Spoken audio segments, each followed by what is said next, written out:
What do the backside of water, a drunken pirate auction, and a lost Disney ride all have in common? One Imagineer. Today we're diving into the wit, storytelling, and unrealized ideas of Marc Davis. Let's go!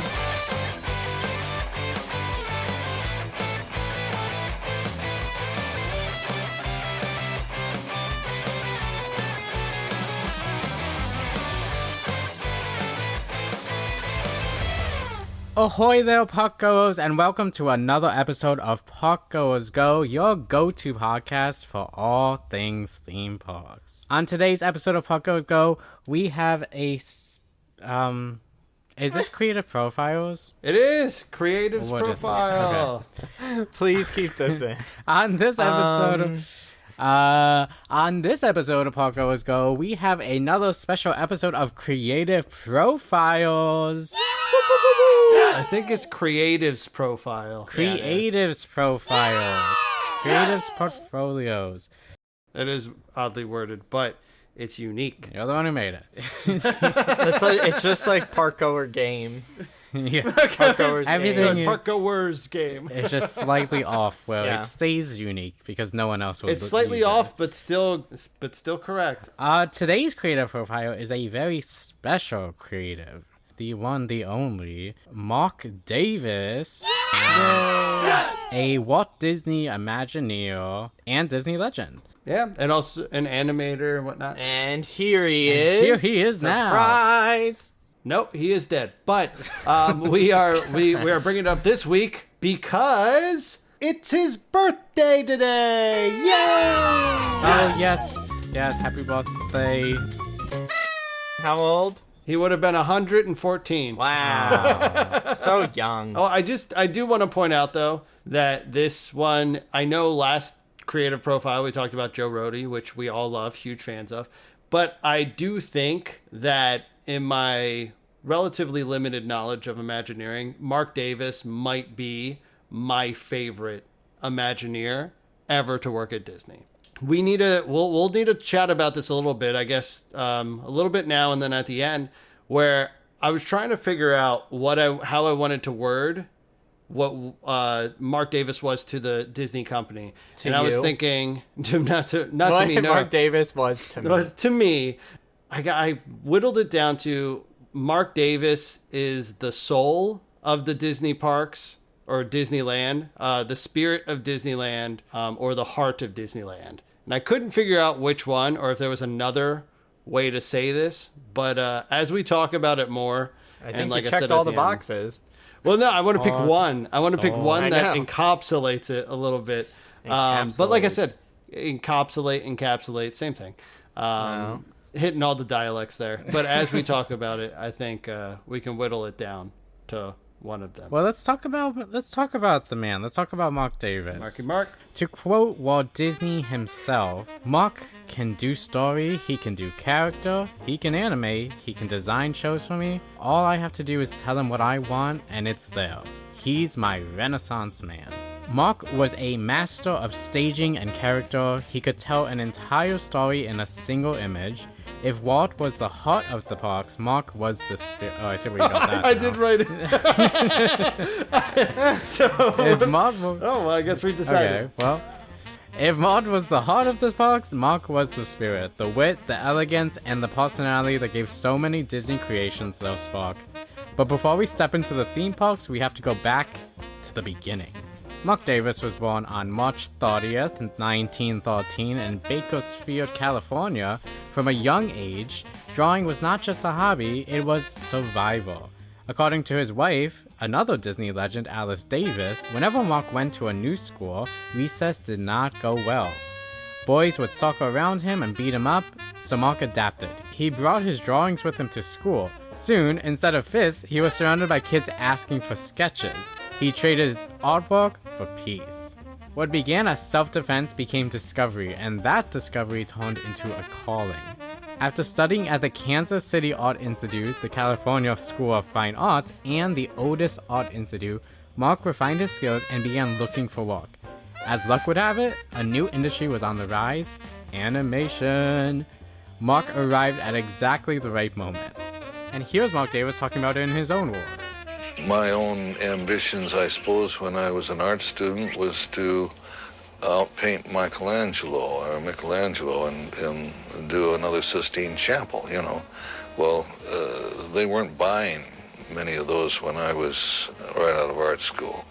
But here was this cartoon business, and Walt Disney was advertising that he wanted artists. Then about maybe 6 months or so later, I came down to Los Angeles. Everybody said, well, why don't you go out and see Walt Disney? You know, he's hiring artists. So I did, and I was hired. And this was very fortunate that Walt Disney was just beginning to build his staff and studio to do feature films. Walt Disney was preparing to attempt the unheard of, the world's first feature-length animated film. Bonus points if you can guess what that is. Before we say it. Before I say it right now. Marc joined the studio and went on to animate key sequences in Snow White and the Seven Dwarfs, including the iconic scene of Snow White dancing with Dopey.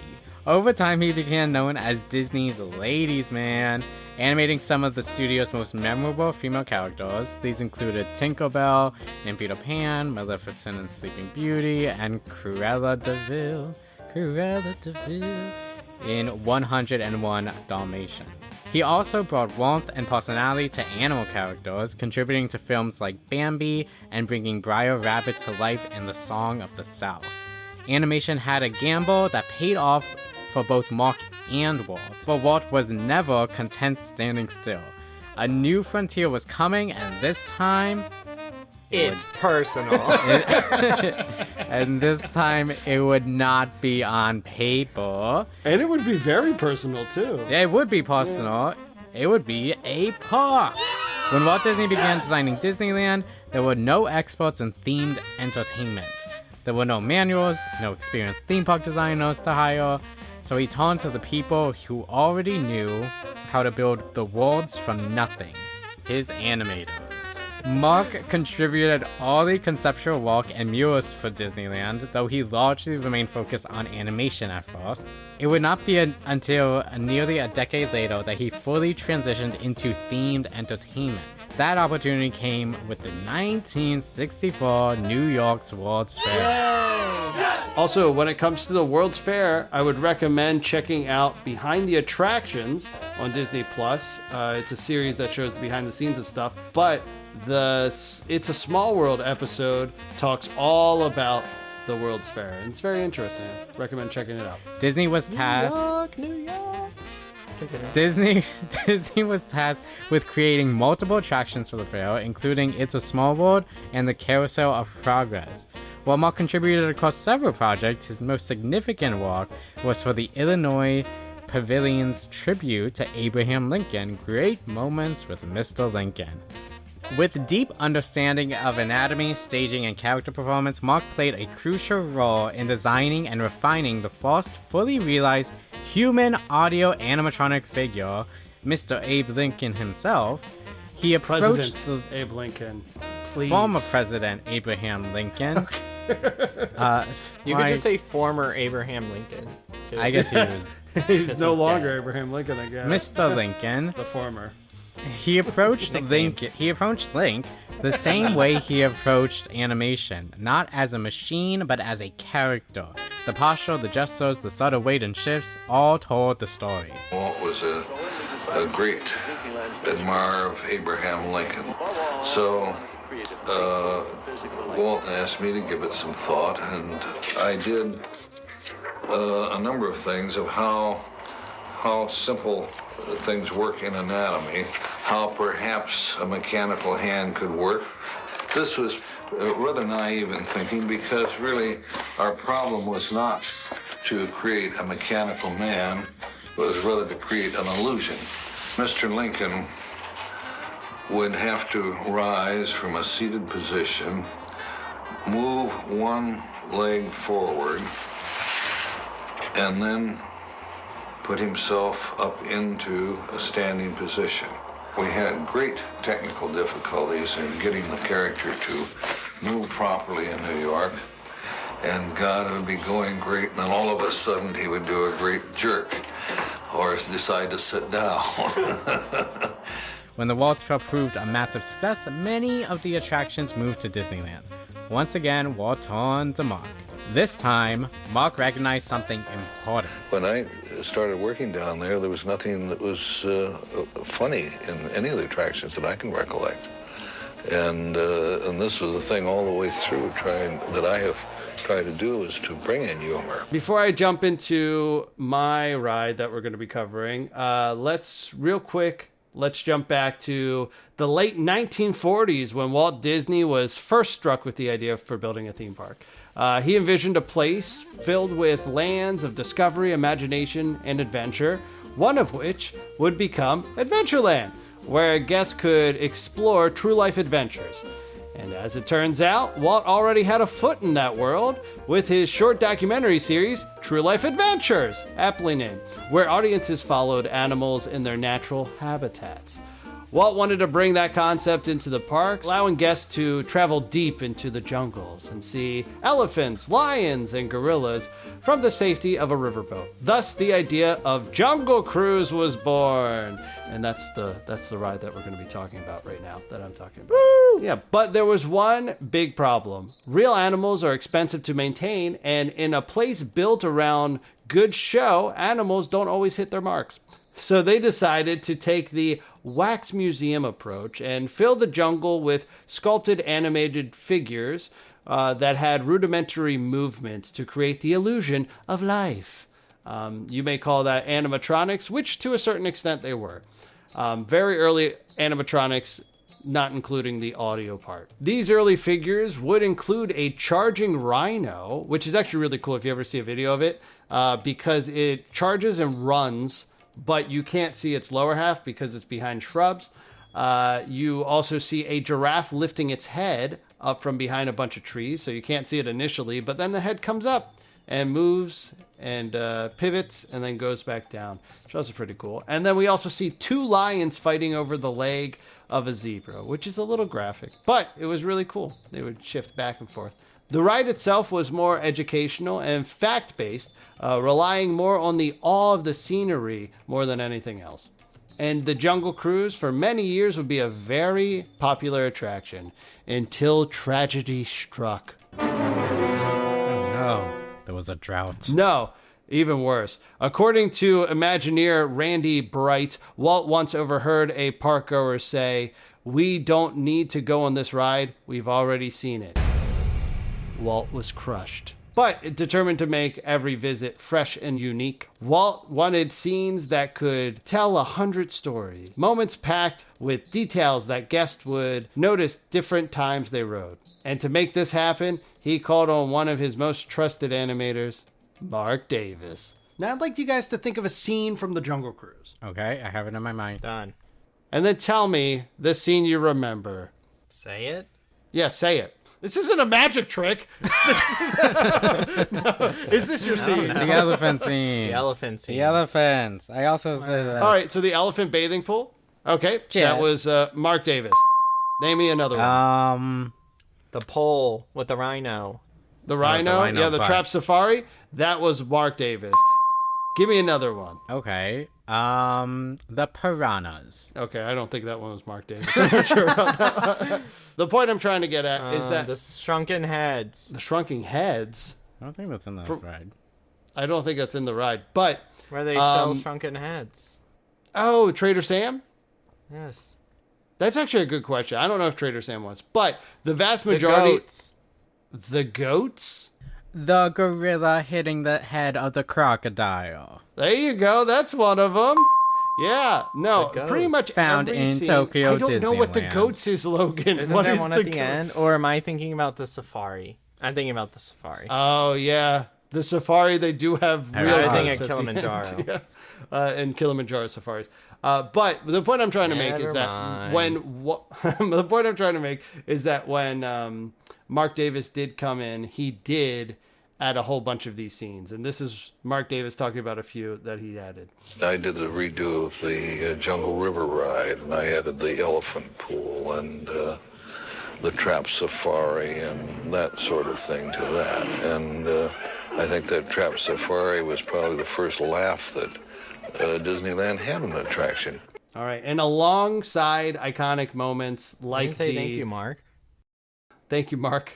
Thanks, Mark. Also, alongside the iconic moments of the elephant bathing pool and the trap safari, Davis also added some other new ones like the Cambodian ruins with the tiger, the African veldt, the python with the water buffaloes, the gorillas raiding the campsite, Inspiration Falls, White Shirt Falls, and also the attacking natives, which is no longer a part of it.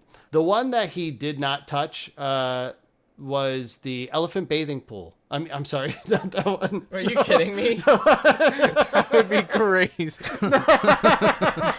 No. The very first thing both of you thought independently. No, the hippo pool. I'm sorry. The one thing he did not touch was the hippo pool.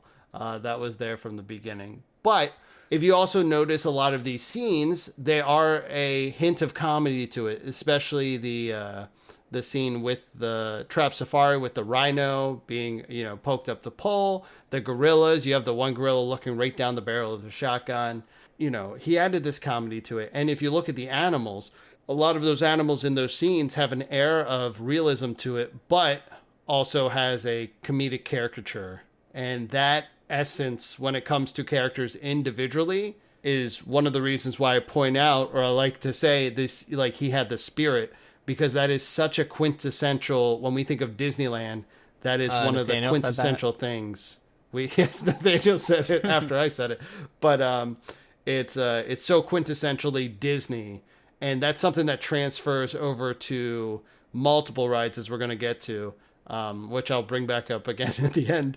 But when it comes to Marc Davis, he started out as an animator, so a lot of his stuff started off as concept art. And he was, most of the time, if you see Disney concept art from the original Disney days, most likely it's going to be a Marc Davis. And not all of his ideas could make it into the park. So some of his unused gags for this ride was 2 crocodiles doing a death roll, which sounds pretty cool. I kind of wish that would have made it in. There's also water buffaloes chasing a jaguar up a tree. There's another one where a jaguar is chasing a orangutan up a tree, and another one where a a lot of trains at Disney. Not trains yet. Wait for your turn. And also a mama gorilla playing with her baby. Oh, mama. Mama. But when Marc Davis did insert his handprint into the Jungle Cruise, it did create more of a fun vibe to it. And not only were the scenes funny by themselves, but they also went on to add jokes into it to make it more punny. According to a quote from the original designer of the Jungle Cruise, Harper Goff, who was who had a huge hand in the making of Disneyland. Apparently he once met with Marc Davis's wife, and he told her, I was very upset when I heard that Mark had changed the river ride, but now that I've seen it, why the heck couldn't I do something like that? Because he did a darn good job. And I did edit it for. I know I did it. I did edit it for more of a PG audience, but So even the original creator of the Jungle Cruise, loved his stamp on it. And like I said, it's quintessential Disney. But when it comes to those characters and those funny scenes, they do spread out over different rides. And the one ride he would be tapped next for was our next ride on the list. So I'm going to pass it over to Nate. It is another quintessential. Did you forget what it was? Quinta Bronson. Quantum physics. Quintessential. Another quintessential Disney ride, in my opinion. The Pirates of the Caribbean. It's funny you mentioned that. Well, it's not funny, actually. It makes sense. I think it's like a common theme. We talked about how a lot of Marc's Mr. Davis's influence. He tends to like makes a lot of sketches and stuff for like, concept art. Yeah, like the concept art, the sketches and stuff. Yeah. And they kind of mold, I feel like, the idea of like the rides that he walks on, but they also kind of go further, and I'll get to that in a second, but I just wanted to point that out. Pirates of the Caribbean is a raft, how do you describe it? It's boat ride. It's technically it's an old mill ride, I think it's an old mill ride. But yeah, it's an old mill boat ride. Down by the old mill stream. Sorry. Set in the West Indies around the Caribbean Sea. Takes place during the 17th and 18th century, which is considered the golden age of piracy. Not DVD piracies, but the Seven Seas piracies. Wow. You even dated yourself by saying DVD piracy. It follows a band of pirates and their voyages, troubles, and exploits. Drink up, me hearties, yo ho. Drink up, drink up. The attraction originally opened in 1967 at Disneyland. It is known as the final attraction that Walt Disney personally envisioned and oversaw, even though he did not get to actually ride the ride because he died 3 months before its opening. R.I.P. Rest in power. No. And it was a huge success. The ride ended up going to open in Magic Kingdom in Walt Disney World Resort in 1973. They also had their own iteration in Tokyo Disneyland in 1983 and in Disneyland Paris in 1992. The original concept for the ride was supposed to be a walk-through wax museum attraction. There is one more. Oh, is there? I only had the 3. Yeah. I thought that was... Oh, and then the... It's not the same ride, but... Well, we'll get to that. Okay. We'll get to that. The original concept was supposed to be a walk-through wax museum attraction, except after the success of It's a Small World, another Marc Davis influenced ride, and the boat ride system, they decided to use that as the main ride system for this one as well. Originally, the ride was supposed to feature historical pirates, think Blackbeard, think... does anyone know any other pirate? Captain Kidd, maybe? Maybe. Who knows? Who knows who was supposed to be, though? But anyway, Marc Davis decided that it needed a more fun, little more lighthearted, more exaggerated tone, and in classic fashion to be more entertaining. So they scrapped the historical, even though you do see some remnants of that historical pirates in like some of the artwork and stuff in the buildings, but they decided to create all new original characters. Davis designed many of the ride's most recognizable pirates characters and scenes. Some of the more notable, I guess, scenes that he personally worked on was the auction scene where the pirates are bidding on the townspeople. Which was changed a little later on. The jail scene with the prisoners, trying to lure the dog that's holding the cell keys. The drunken pirates chasing villagers through the town, which was also revised, but still the concept was there. And then a lot of, the other, like, the gags and stuff that we see throughout the ride that makes it lighthearted and fun, really, to kind of go through. I would argue, too, that you could have also probably done that thing that I did with Jungle Cruise, saying, name a scene from Pirates, and chances are it would have been him. It really is like I think a staple in his walk. Same like the Jungle Cruise, though. Unlike the Jungle Cruise, and correct me if I'm wrong, Mark was on board with... I'm sorry. Well, no, Nate. Mark was on board with Pirates from the beginning, as opposed to Jungle Cruise, where he was brought in afterwards. Yes, that is true. Because Walt came to him with the idea. I think we have a clip right now. Walt said he wanted to do a pirate ride. We did a model of the attraction, and Walt saw all of that, and then we started building figures. So yeah, he was in on it, I think, from the start. So, I mean, you can definitely tell he had a lot of, like, liberties and, like, creative opportunities, I guess I'm trying to say.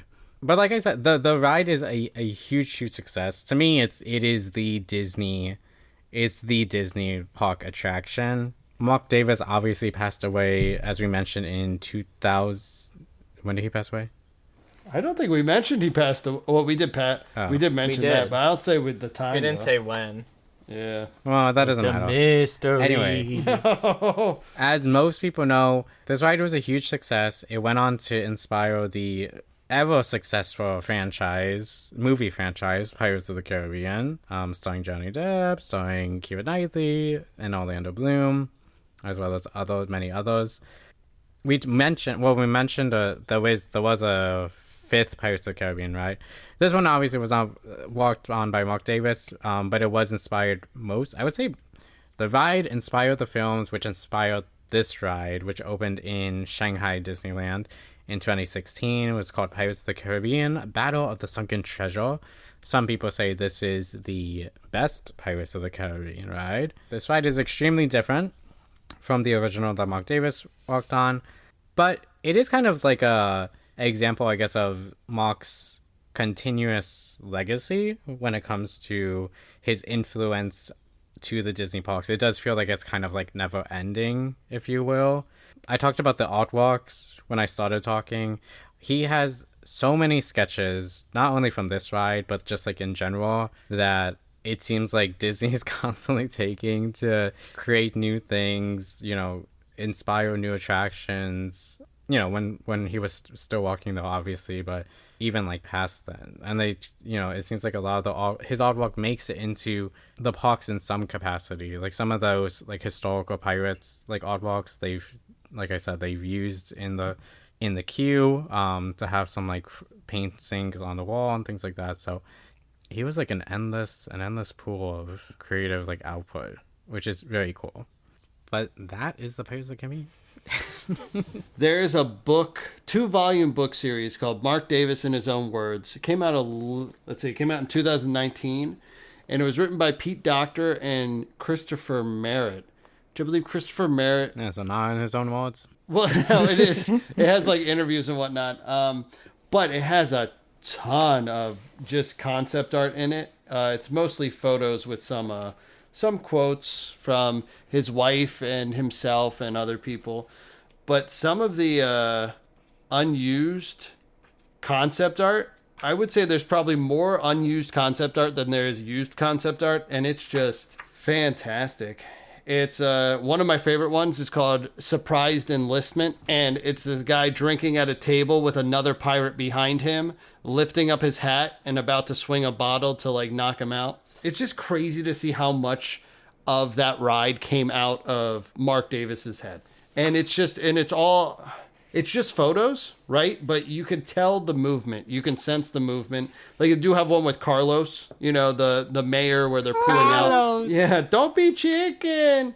But even all the way to not even funny sequences, like the skeleton sequences at the beginning of the Disneyland ride, that's all still. It's just almost completely the same from his concept art. And I recommend if you like concept art, Pirates of the Caribbean, or anything Disney, Disneyland, I recommend looking up Marc Davis concept art or this book because it's phenomenal. Very good stuff. Love it so much. Love. Love. Well, we know Pirates of the Caribbean became one of the most successful attractions Disney has ever built. So, when Disney began designing a new park at Walt Disney World, specifically Magic Kingdom, they wanted another grand, story-driven boat ride. But this time, the setting wouldn't be pirates. Do you know what the setting would be? It would be the American West. Marc Davis began... That was a cowboy. I'm a cowboy. That was really good. Thanks. Marc Davis began designing what would become one of the most famous attractions that never existed, Western River Expedition. The concept was massive. Guests would board boats and journey into a towering mesa deep into Frontierland, traveling through a sweeping, comedic version of the Old West. Instead of swashbucklers and sea shanties... Oh gosh, this is like a tongue twister. Instead of swashbucklers and sea shanties, there would be train robbers, saloon girls, dusty frontier towns, and desert landscapes filled with singing animals. One of the most famous planned scenes featured a chorus of coyotes perched on a desert ridge, howling a song called Ride 'em Cowboys. It was classic Marc Davis. Character-driven humor, visual storytelling, and scenes staged so clearly that you can understand the joke instantly. In many ways, the Western River Expedition was meant to be the frontier land equivalent of Pirates of the Caribbean, a giant multi-scene adventure built around Marc's ability to turn environments into storytelling. But when Magic Kingdom opened in 1971, guests kept asking the same question. Where's Pirates of the Caribbean? Disney had assumed pirates were closely tied to places like New Orleans and the Caribbean, and Florida audiences would prefer a Western adventure instead. But the demand for pirates was overwhelming, so Disney shifted priorities. Here's Tony Baxter talking about it. I knew they were struggling with Marc Davis had this magnificent Western River ride, and they put it on hold because they had to build a pirate ride. Because the number one complaint down there was Florida did not have pirates, and Pirates was the best ride Disneyland had. So don't go to Florida so they had to build a pirate ride. Apparently, it was such a big deal that people were wearing buttons that said, "Where's Pirates of the Caribbean?" into the parks. Protesting. Pretty much, yeah. To be like, That's "Where hilarious. is the park?" Yeah. And there's some Where photos are online the of pirates? it. It's very funny. Where are the we pirates? wants the pirates. We wants the pirates. That's So funny. it was quite overwhelming. Pirates of the Caribbean was quickly rushed into development for the Magic Kingdom, and Western River Expedition was quietly shelved. The attraction was ultimately never built. But the ideas didn't disappear. Elements of the project, including the towering Mesa centerpiece and runaway train imagery, would later influence attractions like Big Thunder Mountain Railroad. I came up with how could I take the Western River Ride building that had a little runaway train, how could I break that train off and create a project out in front of it that would be, it wouldn't end the Western River Ride, we could still build that, but we could get this going, and its budget was down at a level they could afford. And then later we could come back in with Western. Today, Western River Expedition has become something of a legend among theme park fans, a reminder of just how ambitious Marc Davis's vision for Frontierland really was. Because if Pirates proved Marc could bring pirates to life, Western River Expedition would have shown what he could do with the entire American West. No, this one is definitely, as you just said, like a thing of legend for, Disney fans. I remember hearing about this, I don't know, maybe a decade ago. I think it was in like early high school looking into this stuff. And it's just a treasure trove of what could have been. But as you also said, the ride did get Frankensteined. You did get a decent amount of it going to Big Thunder Mountain. No, you didn't say Frankenstein in particular. That's a little... But I guess it's the opposite of Frankenstein. I guess it was anti-Frankenstein. It's an organ donor. Yeah, it was an organ donor. But another location that also got it was over in Paris, the Phantom Manor. Paris. Paris holds Paris the key to is the your key heart. to your heart. Oh my god. It's all right. We can sing it because it's a Disney property now. But There you go. I don't think we can sing it though. My Anastasia. But there is a part where you go into, like at the end of Haunted Mansion, you go into the graveyard. Well, there's one part where you go into a mausoleum and you basically go into this underground Western town. And a couple of the ideas from this ride were included in that part of the ride as well. So that's, that's very interesting that they were able to utilize different Marc Davis concept arts. Now, this is also a great example of ideas Disney had greenlit and then abandoned that were just too big to even scale. This one, and then also the original Indiana Jones ride that was supposed to include like 3 different rides. Like the Jungle Cruise was supposed to come in, and then it was supposed to be an Indiana Jones ride and a roller coaster all inside one area. That would have been really cool. Yeah, this is another example of that. And They I need to don't get it know if together. we've seen it. Yeah, No, right? they haven't. It's like the closest we've gotten to is like the People Mover going through like Space Mountain, or the train going through something, or seeing some rides from restaurants, because we've done that a couple times. Pirates. Yeah, Pirates and what is it in the Mexico Pavilion? They did that as well. And World? Pinocchio. Yeah, Pinocchio Village House. Oh, and Here we Living in go. a Land. Here we go. Yes, Living with the Land. So we've done this multiple times. Wow. Maybe There's that's actually a so ticket. many more than I thought. We should do that. We should make that a ticket, a theme park ticket. But And no, I don't know. going back to that book I was talking about, we just did I was just looking through it. At the end of it, there is a Western River Expedition section, and it's 40 pages long. So it shows you all the concept art, all the ideas, or a lot of the ideas that they had. And also back in 2011 at D23, Tony Baxter actually put together a virtual ride through based off of the concept art. So I'm sure you can find that online. It's very interesting. We just missed it. That's so sad. That could have been, but no, people wanted their Pirates of the Caribbean on the East Coast.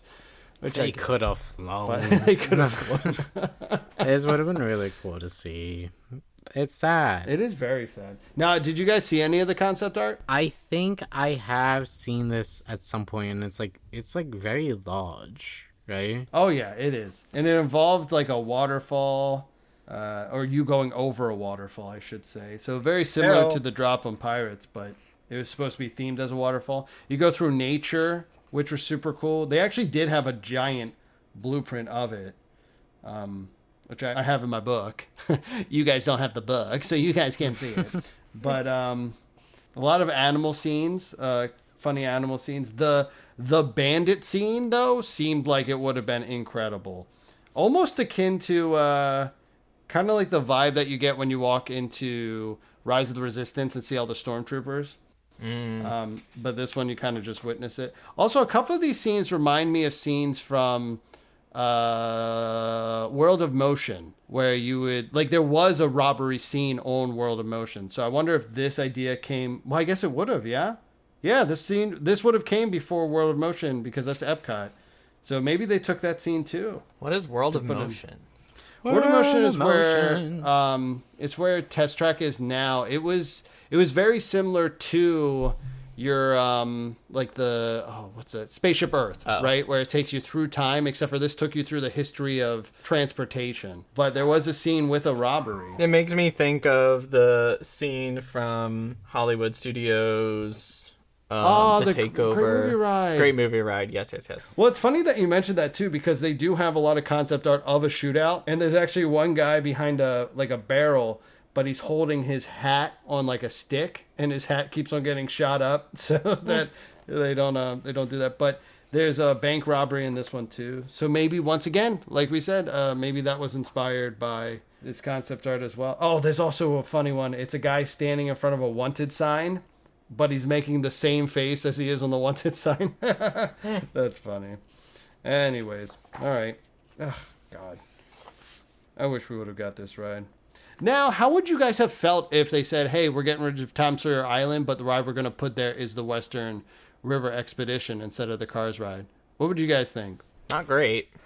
Not great. I think. Well, no, I think if I was familiar with the intention of the ride, well, yeah, I don't know. I would, because it's like, would they have like they would need to like update it to be like new technology and stuff. It would have to be faster for like people to be excited about it. Yeah, like I wouldn't really want, like I can't imagine myself getting hyped for a ride that is similar to Pirates of the Caribbean now. Well, like the Coco ride. Oh yeah, Coco but that's still like it's IP. Yeah. Or like the Navi River Johnny. Yeah, but that's IP. Yeah. But what if it was more like the Indiana Jones and Dinosaur ride, except for you're in like a carriage? Do you think that's better? Like the Oregon the Trail? carriage is taking me out of it. Well, I mean, it'll still move. Let's make an Oregon Trail ride. An Oregon Trail ride? The possibility of getting dysentery halfway through? Yeah. It really just depends how it's framed. I mean, some of these, like, to me, it's like they would need to have updated it. They would need to have it, like, it wouldn't be the same ride, I guess. Like, they could use the concept, but it would have to be different. That being said, if this ride, like, existed, if you were like, hey, would you have rather gotten this instead of Tom Sawyer Island? I would have been like, absolutely. And I would also probably be really excited to ride it, like, whenever I could. Because it's, like, already there, you know? Yeah. That means, yeah. Yeah. Yeah, and I would argue that I do think that if this would have been made in place of Pirates of the Caribbean, I think it would have been just as big as a classic as Pirates of the Caribbean. Just because of the time that it came out. I feel like one of the reasons why Pirates is so iconic and such a classic is not only because it is a ride that most people can ride, and that it has, once again, every time you ride it, you see at least one thing new, but also because of Marc Davis's touch and his attention to detail in these scenes to add the humor and to add the flair to be able to keep the audience's attention. But overall, how do we feel about Marc Davis? And also, how do we feel about what I said, that Marc Davis is the spirit of Disneyland? I could see it. He's pretty cool. But do you think, could you think of a better word, or do you think spirit's a good word? I think it works. I think it's fitting because it's so many, I mean, yeah. And just being so close to the Disney brand and everything, just even before coming to it, just, yeah, it makes sense. And I also want to point out too, is that there have been a lot of other themed family places that want to emulate what Disney is. And if you think of multiple examples, more likely than not, it's going to be a Marc Davis piece. Like if you look at Country Bears, Marc Davis worked on a lot of the Country Bears, the whole aesthetic and the vibe, just the emotion on the faces and the personality of each bear. I mean, look how many times Country Bears has been remade, you know? Like we have the Chuck E. Cheese, we had Showbiz Pizza, we have smaller ones like at Dutch Wonderland and Knott's Berry Farm. It's Dutch like you have Wonderland. These Dutch Wonderland. But yeah, it makes you wonder if they didn't have that personality or that touch that Marc Davis added, would they be as popular or wanting to be duplicated? But I do have a quote from Marty Sklar from another book about Marc Davis called Marc Davis, Walt Disney's Renaissance Man. Named after the Disney quote, or Walt Disney quote. And this one says, close your eyes and chances are you can see the fun Marc Davis brought to the parks through the characters and action he inspired through his story sketches. Watch the pirates frolicking and feeding the fires in the quintessential Pirates of the Caribbean. Join a boatload of tourists interrupting bathing elephants in their sacred pool, and a group of explorers chased up a pole by the point of the rhinoceros's horn in the reimagined Jungle Cruise. Watch the grim-grinning ghosts as they play and practice their pranks in the Madcap Haunted Mansion. Listen to a conclave of American songs sung by a perfect cast of animal vocalists in American Sings. Follow the fun and historical folly of travels through time in Epcot's World of Motion. There you go. So he did work on that too. Join the singing and guitar and banjo strumming bears in the Country Bears Jamboree. See and hear the room decor come to life all around you in the enchanted tiki room. He did a lot. And now end of quote. And then I said he did a lot. It's good stuff. I love Marc Davis. Great stuff. We should do a part 2. Let's do a part 2. Right now? No. Yeah, right now. Well, thank you, Marc Davis, and thank you, parkgoers, for listening to this episode of Parkgoers Go. Let us know if you have any favorite Marc Davis attractions, or if you even knew who Marc Davis was before we started talking about it. We hope you enjoyed this episode, and let us know if there's any creatives profile you would like us to focus on next. And as always, we'll see you at the parks. Bye. Bye. Bye.